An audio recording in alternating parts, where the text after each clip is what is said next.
Olá, bom dia. É um prazer estar com vocês mais uma manhã de estudos da Palavra de Deus.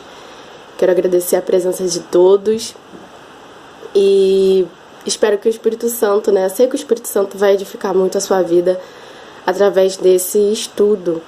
E hoje nós vamos falar sobre um assunto um tanto quanto terrível, para muitas pessoas. É um assunto que pode causar algum tipo de medo, de desespero, mas um assunto muito necessário, especialmente porque nós sabemos, que estamos vivendo o tempo do fim, estamos vivendo o comecinho do fim. Então nós, como filhos de Deus, precisamos saber na sua palavra, através da sua palavra, o que ele fala a respeito desses tempos, o que ele fala a respeito da sua igreja nesse tempo, e que figuras vão aparecer nesse tempo. Então é sobre isso que nós vamos falar essa manhã. Vamos utilizar o texto de Apocalipse 13, ele todo. Vamos começar com o texto de 2 Tessalonicenses 2, 3 e 4. E o tema é Anticristo, Apostasia e Bestas. Então, antes de tudo, é necessário nós entendermos o que é apostasia. Eu acredito que muitos já saibam, já se familiarizam com esse termo. A apostasia, ela é uma atitude do coração, de abandono da fé. É uma atitude de negação da fé, dos valores em relação ao cristianismo, dos valores cristãos, dos valores de Deus. É a negação, é a desistência de tudo aquilo que é sagrado, da convivência em comunidade. Obviamente que não é só isso, acredito que uma pessoa pode estar nessa condição de apostasia mesmo frequentando a igreja. É uma condição que é muito mais profunda do que somente desistir das reuniões. Isso é consequência, consequência de uma vida que não está mais no relacionamento com Deus, não tem mais aquele vínculo com Deus como tinha. E aí uma definição mais clara, seria, então, o abandono público de uma religião ou renúncia de fé. Ação de renegar uma religião ou a própria fé. Renúncia aos vínculos religiosos ou sacerdotais. Então, Paulo, na sua carta aos Tessalonicenses, e aí a gente já pode abrir, 2 Tessalonicenses 2, 3 e 4, versículos 3 e 4, ele vem falando sobre o tempo do fim, acalmando o coração daqueles irmãos, porque eles estavam angustiados, achando, que o anticristo iria se manifestar no tempo deles e tal. Mas Paulo deixava claro que precisava acontecer algo antes do anticristo se manifestar. E isso era justamente a apostasia. Então, naquele tempo, Paulo, com todo o seu discernimento espiritual, ele observava que ainda não era o momento. Os cristãos em todo o mundo, pelo contrário, eles estavam mais firmes com as provações, mais firmes com as perseguições, e isso não manifestava um abandono da fé generalizado. Mas esse momento que Paulo fala, já chegou, já está presente em nossos tempos, com mais força, com mais proeminência. Nós vemos isso acontecendo em todas as igrejas, em todo o mundo, um abandono generalizado da fé. E com isso, nós precisamos estar alertas, porque depois disso, Paulo coloca, depois disso é que se manifestará o filho da perdição. O conhecido anticristo, um homem que terá domínio sobre todos os povos, línguas, raças e nações, terá um poder que será concedido por Satanás. Então a gente pode compreender que ele terá em sua essência uma essência satânica, uma essência demoníaca, diabólica, tão forte, que causará terror, que causará todos os males e iniquidades, que é possível trazer pela ação do inimigo. Então Paulo vem dizendo lá em Tessalonicenses, 2 Tessalonicenses 3 e 4, não deixem que ninguém os engane de modo algum. Antes daquele dia virá a apostasia. E então, logo depois, posteriormente, será revelado o homem do pecado, o filho da perdição. Este se opõe e se exalta acima de tudo que se chama Deus e é objeto de adoração, chegando até a sentar-se no santuário de Deus, proclamando que ele mesmo é Deus. Então, mais uma vez recapitulando, antes da vinda do anticristo nós teremos um tempo, e nós já estamos nesse tempo, de renegação da fé, de renegação dos princípios bíblicos, morais, cerimoniais também, da palavra de Deus, um tempo em que a fé vai se esfriar, como o próprio Jesus disse, um tempo de esfriamento também do amor, e nós já estamos vivendo esse tempo. Então vamos agora partir para o capítulo 13, que é um capítulo que traz bastante figuras, e o seu significado é de extrema importância para a igreja. E o capítulo 13, mostra no seu início, capítulo 1 vem dizendo assim: e vi uma besta que saía do mar. Isso é João falando, João recebeu a revelação de Jesus Cristo a respeito das coisas do fim. E vi uma besta que saía do mar, tinha 10 chifres e 7 cabeças, com 10 coroas, uma sobre cada chifre, e em cada cabeça um nome de blasfêmia. A besta que vi era semelhante ao leopardo, mas tinha os pés como os de urso e a boca como a de leão.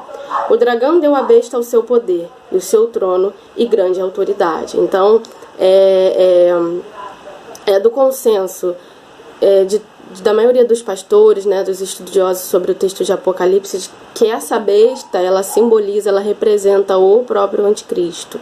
Então, aqui João vê o momento em que esse anticristo é revelado. É o momento que ele vai se tornar público, conhecido. E ele traz algumas características desse ser, que já haviam sido mencionadas por Paulo, que será um ser que terá total poder de Satanás, e Satanás dará esse poder a ele, será a personificação do próprio Satanás. E esses símbolos, esses termos, 10 chifres e 7 cabeças, com 10 coroas, e uma sobre cada chifre, e em cada cabeça um nome de blasfêmia, vem mostrando, toda vez que a Bíblia se refere a chifres, ela se refere a poder, ela se refere a liderança, ela se refere à autoridade. 10, o número 10, segundo os comentários, ele simboliza o número das trevas, o número do maligno. E o número 7, de 7 chifres, nós podemos considerar como uma tentativa de ser igual a Deus, tendo em vista que 7 na Bíblia é o número da perfeição, o número da plenitude de Deus, da santidade de Deus, representa, de uma certa forma, a realidade espiritual de Deus. Então, os 10 chifres seriam representando o poder extremo concedido por Satanás a esse líder, que será o anticristo. E é interessante observar nos próximos versículos o seguinte.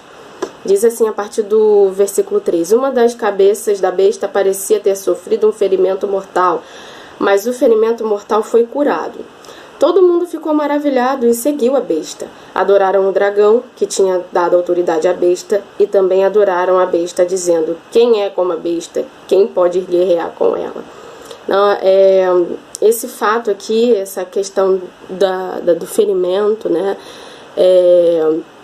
nós podemos supor, não podemos afirmar, nós podemos supor, de acordo também com os comentários bíblicos, com os teólogos, com toda a informação que nós temos a respeito disso, de que acontecerá um fato, talvez o anticristo ele possa receber uma doença ou receber uma ferida, quase morrer, ele pode quase morrer, e com a sua cura, milagrosa pelo poder de Satanás, que será concedido, ele irá se curar, e com isso todas as pessoas serão enganadas, todo mundo será enganado.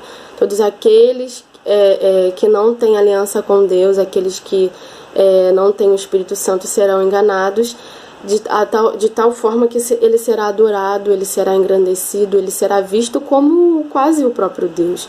E essa é a intenção de Satanás, essa é a intenção do inimigo em todas as épocas, se parecer com Deus. Então a gente vê aí também um certo tipo de cópia, né? Satanás ele sempre copia muitas realidades espirituais dos céus. Então, quando ele traz, né, ele chama esse homem da iniquidade, que é o anticristo, ele tenta se parecer com o próprio Deus ao chamar o seu filho Jesus Cristo e trazendo assim a total confusão às pessoas, a tal ponto que essas pessoas pensarão que esse é o verdadeiro Cristo, esse é o verdadeiro Deus. Então, automaticamente, essas pessoas adorando essa figura, essa imagem que é o anticristo, adorarão ao dragão, ao conhecido dragão, a serpente, a Satanás. E mais, versículo 5. A besta foi dada uma boca para falar palavras arrogantes e blasfemas, e lhe foi dada a autoridade para agir durante 42 meses.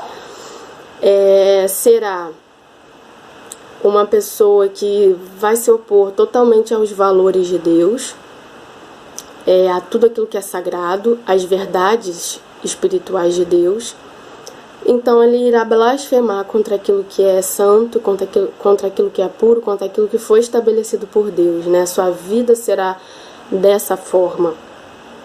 E esse número aqui, durante 42 meses, de acordo com os cálculos que nós temos em Daniel, né? Daniel também é um texto, é um livro que traz a referência para essas contagens de tempo, né? 42 meses poderia simbolizar, são 1260 dias, que representam 3 anos e meio, que seria o começo da grande tribulação, né? O tempo em que esse anticristo irá reinar, irá governar.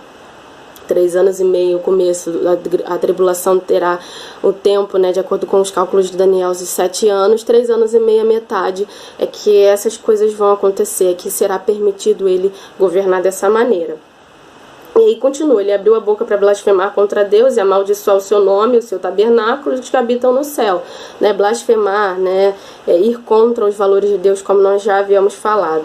Foi-lhe dado poder para guerrear contra os santos e vencê-los. Foi-lhe dada autoridade sobre toda a tribo, povo, língua e nação. Todos os habitantes da terra adorarão a besta, a saber, todos aqueles que não tiverem os seus nomes escritos do livro da vida do Cordeiro que foi morto desde a criação do mundo. É interessante nós observarmos que no texto de 2 Tessalonicenses 2, 3 e 4, se a gente lê ele todo, a gente vai entender que Paulo, ele explica qual o objetivo dessa figura que é o anticristo, e ele deixa claro que é para a perdição daqueles que não quiseram saber de Deus. Então o anticristo vem também como uma forma de juízo sobre todo mundo, sobre todos aqueles que se opuseram a Deus, se opuseram à sua palavra, sobre todos aqueles que não foram marcados com o Espírito de Deus.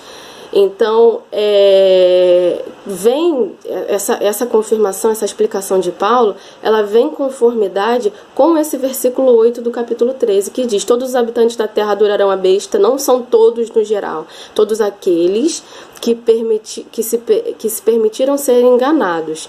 E todos aqueles que se permitiram ser enganados são os que não têm aliança com Deus, os que não participam da família santa, os que não foram comprados e confiam em Cristo Jesus como seu único e suficiente Salvador. Então, todos os habitantes da terra adorarão a besta, a saber, todos aqueles que não tiverem seus nomes escritos no livro da vida do Cordeiro que foi morto desde a criação do mundo.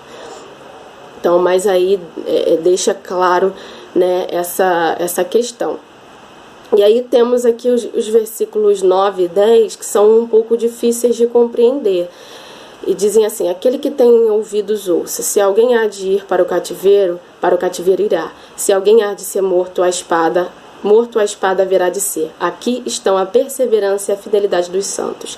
Então a gente pode também interpretar esse texto, né, essa primeira parte do texto do capítulo 13, como as muitas perseguições que os cristãos vivenciaram ao longo de toda a história, né? Sabemos que houve, né, existiram momentos, por exemplo, na época dos imperadores, né, os cristãos eram caçados e colocados ali na arena e resistiam até a morte. Esses versículos também se refletem naquela época. E também as diversas outras perseguições que aconteceram aos cristãos, a Inquisição. Também vemos aí figuras que podem representar o espírito do anticristo, não o anticristo final, mas o espírito do anticristo, com as formas de Nero, né, que foi um terrível imperador. E todos esses momentos eram o cumprimento desses textos aqui, mas ainda assim eu acredito que existirá nesse tempo presente um momento de perseguição, que também todos os cristãos irão passar, provocado pelo anticristo, e que esse momento será o pior de todos, a pior de todas as perseguições, e que a nossa fidelidade, né, estará em resistir, em permanecermos perseverantes diante daquilo que o Senhor nos falou, diante da nossa fé. Então, esse capítulo ele é dividido nessas duas partes, né? Primeiro o aparecimento dessa besta que surge do mar, né? E é a personificação de Satanás, é o anticristo, surge do mar, e mar na Bíblia tem o significado de muitos povos, raças, línguas e nações. Então ele vai surgir do poder mundano, do poder do mundo, né? Dessa era. E agora nós vamos para a besta que saiu da terra. E aí João diz, versículo 11: Então vi outra besta que saía da terra, com 2 chifres como cordeiro, mas que falava como dragão. Exercia toda a autoridade da primeira besta, em nome dela, e fazia a terra e seus habitantes adorarem a primeira besta, cujo ferimento mortal havia sido curado. E realizava grandes sinais, chegando a fazer descer fogo do céu à terra à vista dos homens. Por causa dos sinais que lhe foi permitido realizar em nome da primeira besta, ela enganou os habitantes da terra. Lembrem, nem todos os habitantes da terra, somente aqueles que não têm aliança com Cristo Jesus. Ordenou-lhes que fizessem uma imagem em honra à besta que fora ferida pela espada e contudo revivera. Foi-lhe dado o poder para dar fogo à imagem da primeira besta, de modo que ela podia falar e fazer que fossem mortos todos os que se recusassem a adorar a imagem. Também obrigou a todos, pequenos e grandes, ricos e pobres, livres e escravos, a receberem certa marca na mão direita e na testa, para que ninguém pudesse comprar nem vender, a não ser quem tivesse a marca, que é o nome da besta e o número do seu nome. Aqui há sabedoria. Aquele que tem entendimento, calcule o número da besta, que é o número de homem. Seu número é 666. Então essa aqui é a parte que considero assim também de extrema importância, porque de acordo com os estudos, né, com o conhecimento que nós temos sobre isso, com tudo que já foi escrito, essa segunda besta, ela representa um poder religioso, um poder religioso tão grande, que vai se espalhar por todo o mundo. E também representa a figura do falso profeta. Só que aqui, e é interessante que aqui nesse primeiro versículo, né? Então vi outra besta que saía da terra com 2 chifres como cordeiro, mas que falava como dragão. Então é um poder religioso que ele vai se parecer com Cristo, com a religião cristã.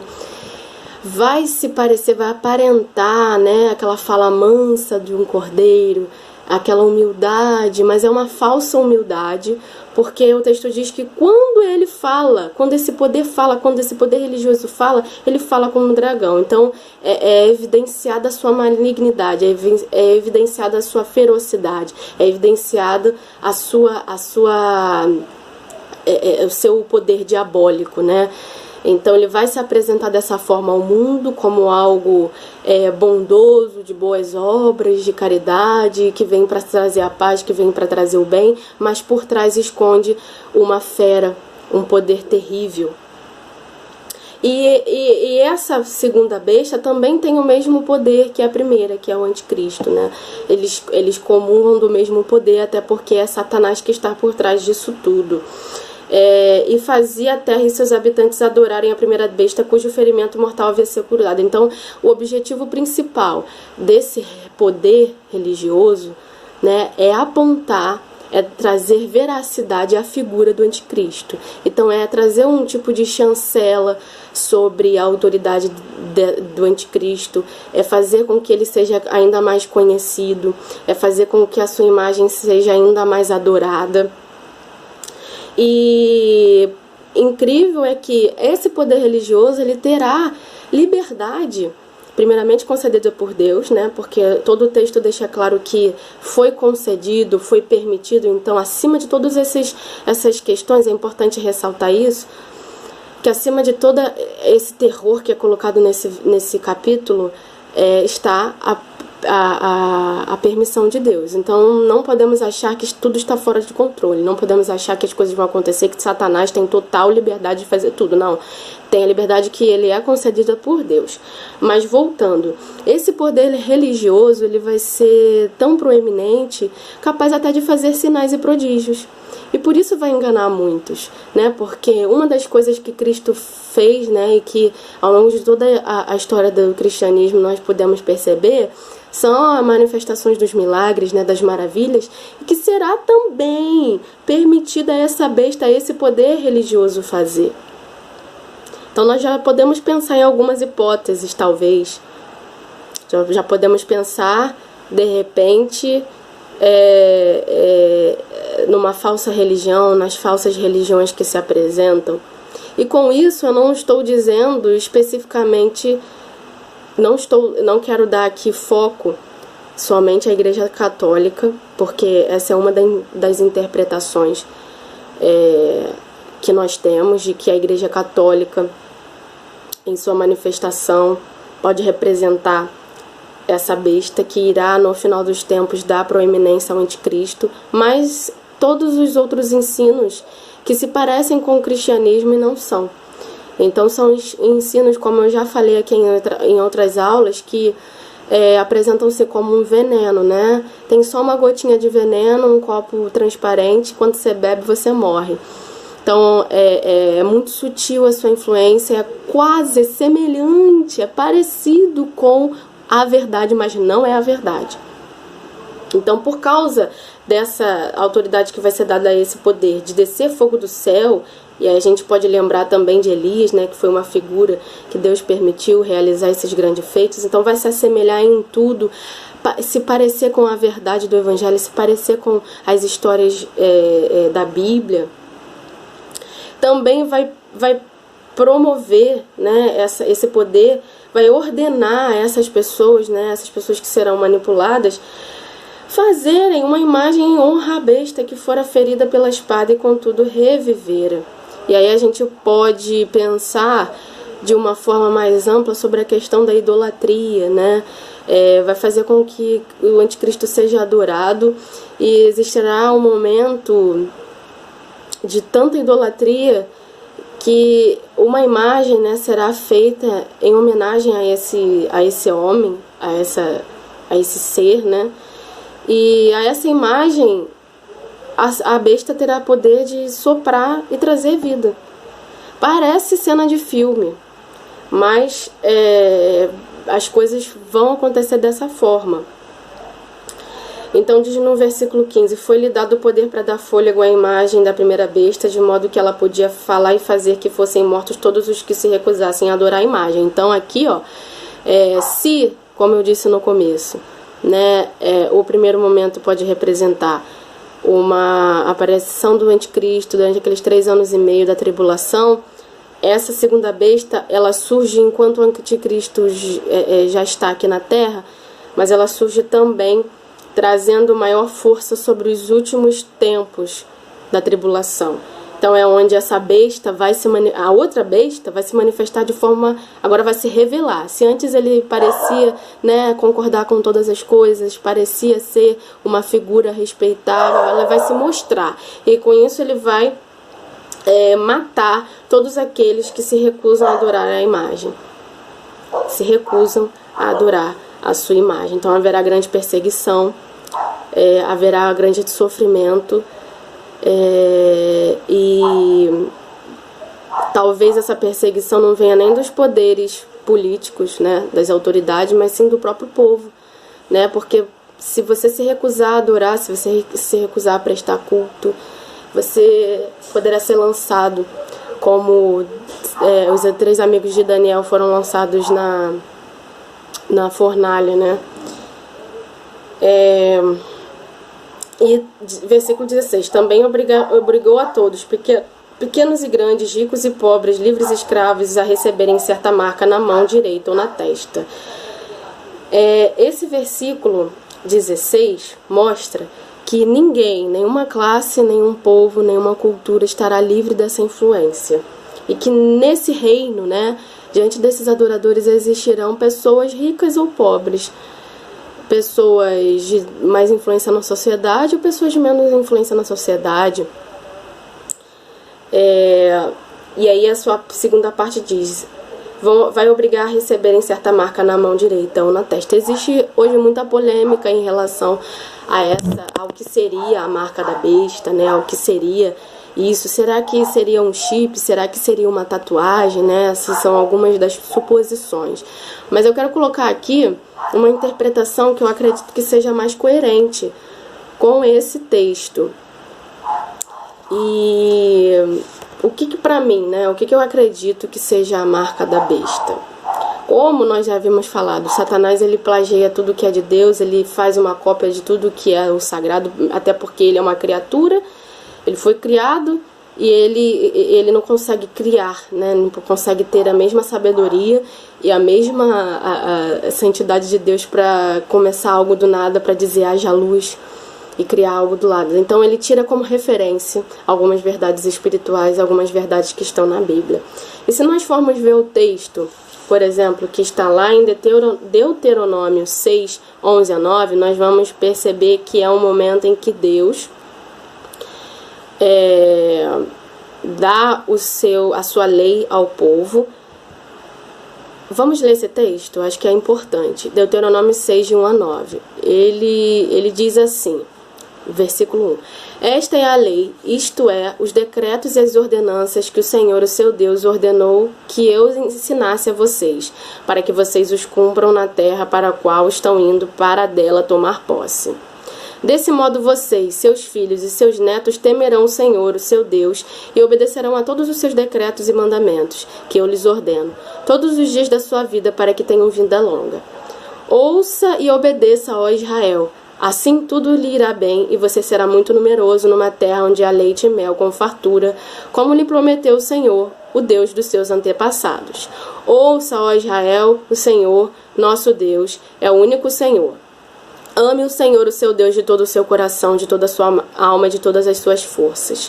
Que todas essas palavras que hoje lhe ordeno estejam em seu coração.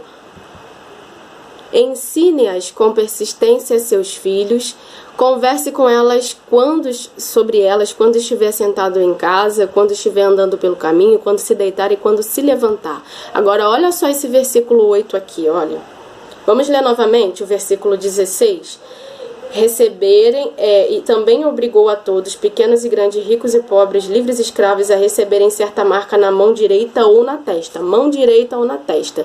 E esse versículo aqui, versículo 8 do capítulo 6 de Deuteronômio diz assim: amarre-as como um sinal nos braços e prenda-as na testa. Escreva-as nos batentes das portas de sua casa e em seus portões. Existe algum tipo de semelhança, não é mesmo? Do texto em Apocalipse com o texto em Deuteronômio? Então, o que eu acredito que possa ser? O que significa uma marca na testa, uma marca no braço? Isso aqui não é a Carol que está desvendando esse mistério, né? Isso é um pensamento de várias outras pessoas, né? Vários outros pastores. Então eu também acredito nesta visão, que é de que pensamento, né? Testa significa pensamento, significa forma de pensar, ideologia, crença, e braço pode significar o poder de vida, a forma de vivência.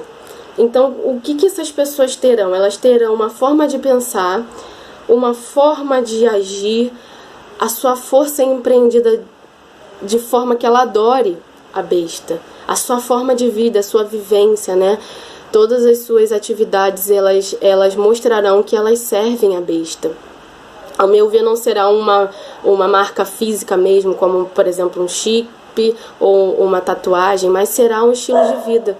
Da mesma forma que os filhos de Deus são selados com o Espírito Santo, e que esse Espírito Santo ele desenvolve uma vida santa de devoção a Deus, os filhos do inimigo, aqueles que foram marcados, né? E acredito que essa marca está aí, não vai existir nesse tempo específico, mas todos aqueles que não servem a Deus já têm espiritualmente essa marca. Também é uma marca que demonstra aqueles que mostra aqueles que não são de Deus, aqueles que não têm um pensamento de Deus. Pelo contrário, são adoradores das ideologias desse mundo, são adoradores daquilo que o dragão, né, vem disseminando, das ideologias, dos conceitos, tudo aquilo que vai contra as verdades espirituais de Deus, tudo aquilo que vai contra a palavra de Deus. A meu ver, essa é a interpretação mais coerente, mais clara para esse versículo. Mas eu também considero que existam outras. E aí vem o versículo 17, para que ninguém pudesse comprar nem vender, a não ser quem tivesse a marca, que é o nome da besta ou o número do seu nome. Aqui é a sabedoria. Aquele que tem entendimento calcule o número da besta, pois é o número de homem. Seu número é 666. Então, assim, o versículo que poderia deixar a gente na dúvida a respeito se vai haver mesmo uma marca, né?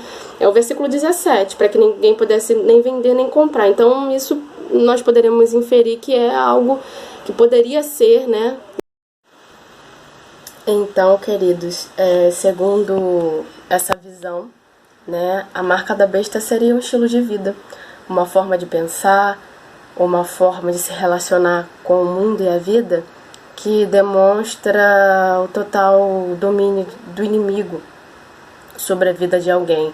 Então serão valores mundanos, serão valores que de uma certa forma adoram, né? Mesmo as pessoas não sabendo, não reconhecendo, né? Isso fica imperceptível para quem não tem o Espírito de Deus. Elas estarão adorando ao anticristo e por trás a Satanás, ao dragão. E aí nós temos o versículo 18 para encerrar, que diz que aqui é a sabedoria. Aquele que tem entendimento calcule o número da besta, pois é o número de homem, seu número é 666. Então naquela época, né, os cristãos, né, eles faziam cálculos a partir das letras em latim, né, porque cada letra tinha um significado numérico, né? Então, por exemplo, de acordo com Aníbal Norá, aqueles cristãos da época começaram a fazer cálculos, por exemplo, da palavra, do nome do Papa, que era intitulado em latim Dux Cleri, que significa príncipe do clero. Fizeram cálculos e chegavam a esse número, 666. Também outra forma com que eles chamavam o Papa, que era Vicarius Filii Dei, substituto do Filho de Deus, e aí somando essas letras, né, cada uma com um número, e chegavam a esse número 666. E semelhantemente, outro nome que é chamado o Papa em latim é Vicarius Generalis Dei Interis. Se eu estiver falando errado, alguém me corrija, por favor, nos comentários. Que significa substituto geral de Deus na Terra. E todos esses nomes, esses títulos, né, se forem somados, né, darão ao final o número 666. Essa é uma visão, né, era a forma como aqueles cristãos faziam, né, até porque eles acreditavam que a vinda de Jesus estava próxima, que aquelas coisas iriam acontecer no tempo deles. Mas uma outra explicação para o número 666 que Aníbal Norá, né, no seu livro onde ele explica sobre o Apocalipse versículo por versículo, uma outra explicação seria que o número 666 é simbólico e expressa tudo que diz respeito à sabedoria humana, quando influenciada e governada pelo espírito do mal, para realizar e indicar o estado maravilhoso da perfeição terrena. Será uma época em que as realizações humanas atingirão seu auge e a humanidade negará qualquer necessidade de fé em Deus. Então é basicamente o que nós vemos hoje, né? Nós podemos estar aí no início dessas coisas. Nós vemos aí o homem sendo exaltado acima de Deus, o desejo humano. Então vale muito o que eu desejo, o que eu penso sobre mim. Se eu imagino que eu sou de determinada forma, eu sou. E não há ninguém que possa me dizer o contrário, porque eu sou dono de mim mesmo, eu sou dono do meu corpo, eu sou dono das minhas regras, consequentemente.